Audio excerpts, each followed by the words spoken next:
You ask Tiger to solve. This deals with linear equations with one unknown. The final result is t equals 18.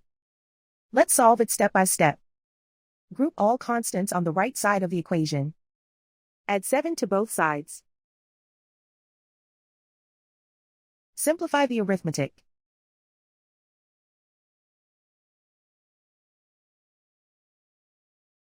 Isolate the t. Multiply both sides by 6.